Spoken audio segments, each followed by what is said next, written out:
أعوذ بالله من الشيطان الرجيم. بسم الله الرحمن الرحيم. عن جابر بن عبد الله الأنصاري عن فاطمة الزهراء عليها السلام بنت رسول الله صلى الله عليه وآله قال سمعت فاطمة أنها قالت دخل علي أبي رسول الله في بعض الأيام فقال السلام عليك يا فاطمة، فقلت عليك السلام. قال إني أجد في بدني ضعفا، فقلت له أعوذك بالله يا أبتاه من الضعف. فقال يا فاطمة ائتيني بالكساء اليماني فغطيني به، فأتيته بالكساء اليماني فغطيته به، وصرت أنظر إليه وإذا وجهه يتلألأ كأنه البدر في ليلة تمامه وكماله.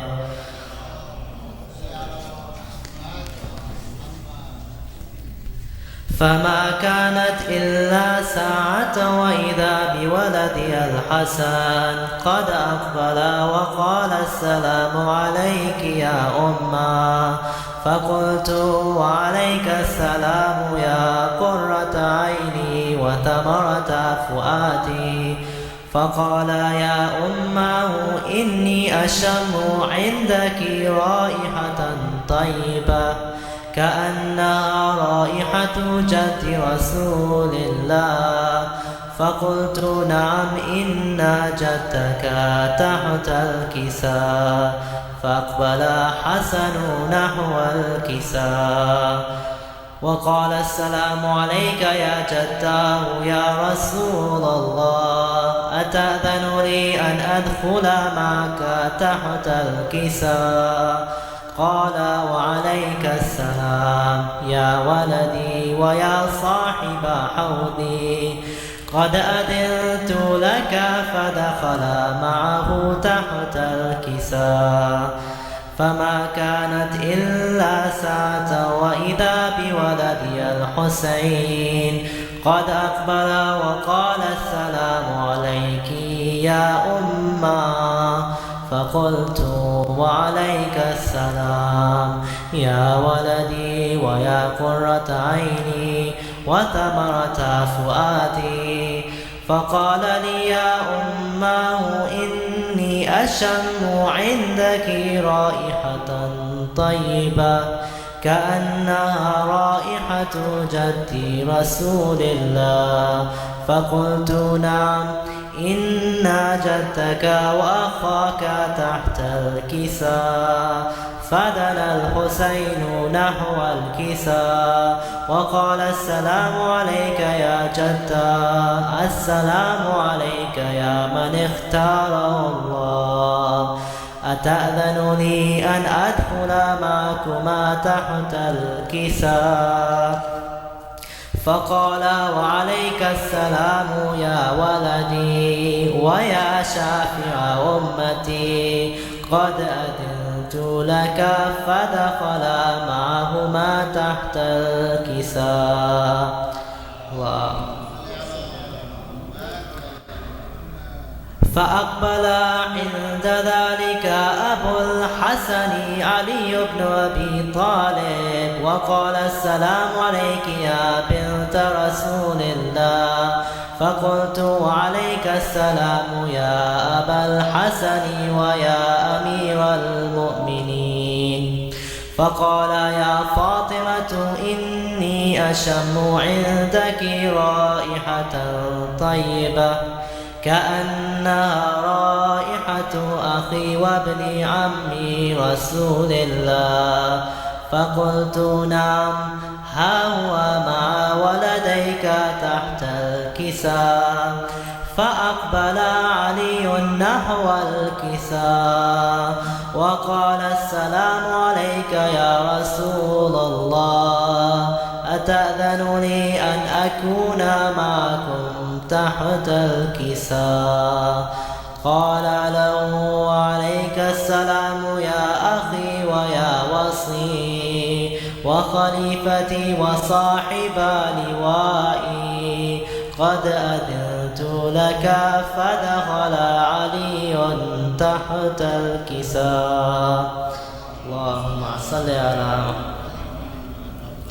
ثم أتيت نحو الكساء وقلت السلام عليك يا أبتاه يا رسول الله، أتأذن لي أن أكون معكم تحت الكساء؟ قال وعليك السلام يا بنتي ويا بضعتي، قد أذنت لك. فدخلت تحت الكساء. اللهم صل على محمد وآله.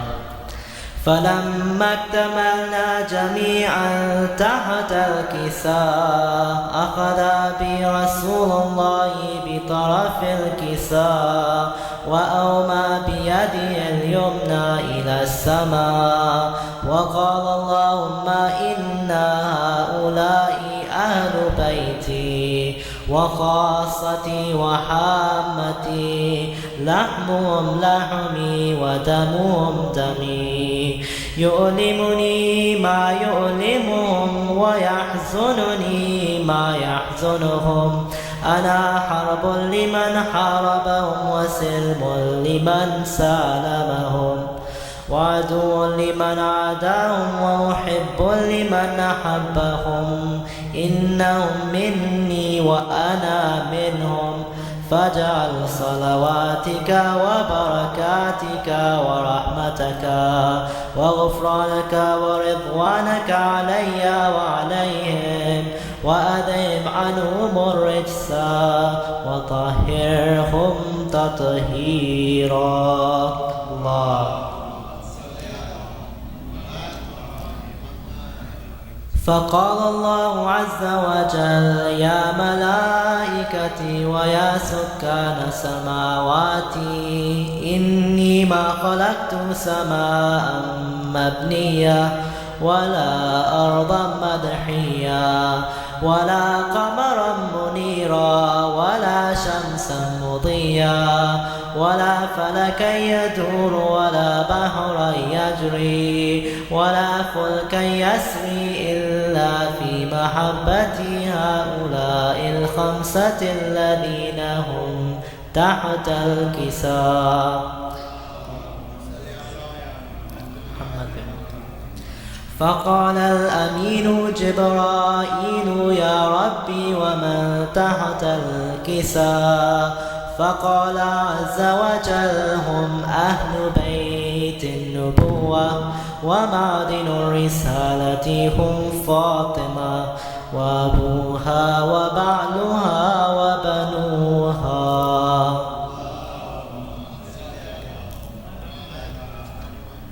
فقال جبرائيل يا ربي أتأذن لي أن أهبط إلى الأرض لأكون معهم سادسا؟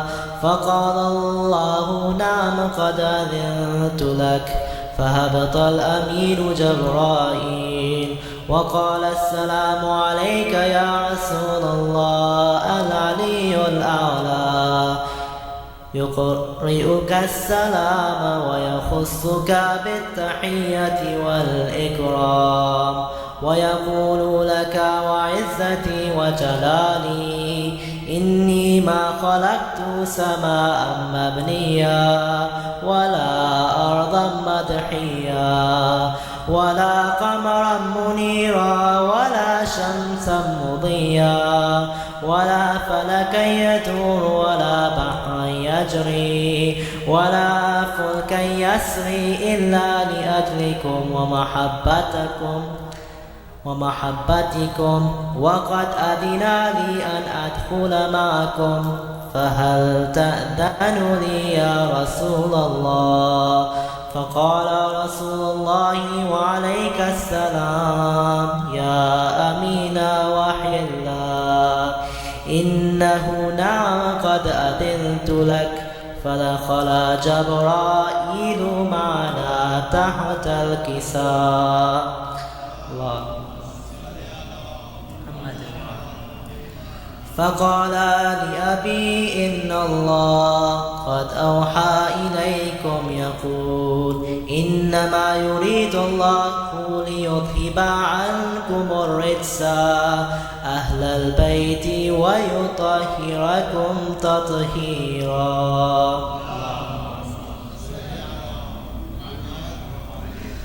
فقال علي لأبي يا رسول الله أخبرني ما لجلوسنا هذا تحت الكساء من الفضل عند الله.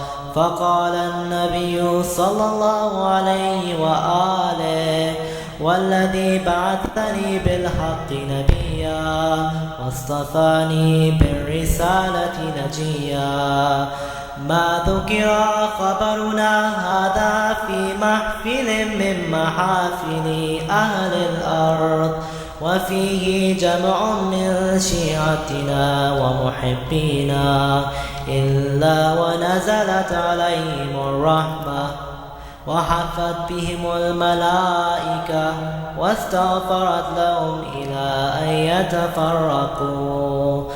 فقال علي عليه السلام إذا والله فزنا وفاز شيعتنا ورب الكعبة. اللهم صل على. فقال أبي رسول الله صلى الله عليه وآله يا علي والذي بعثني بالحق نبيا واصطفاني بالرسالة نجيا ما ذكر خبرنا هذا في محفل من محافل أهل الأرض وفيه جمع من شيعتنا ومحبينا وفيهم مهموم إلا وفرج الله همه ولا مغموم إلا وكشف الله غمه ولا طالب حاجة إلا وقضى الله حاجته. فقال علي عليه السلام إذا والله فزنا وسعدنا وكذلك شيعتنا فازوا وسعدوا في الدنيا والآخرة ورب الكعبة. الله.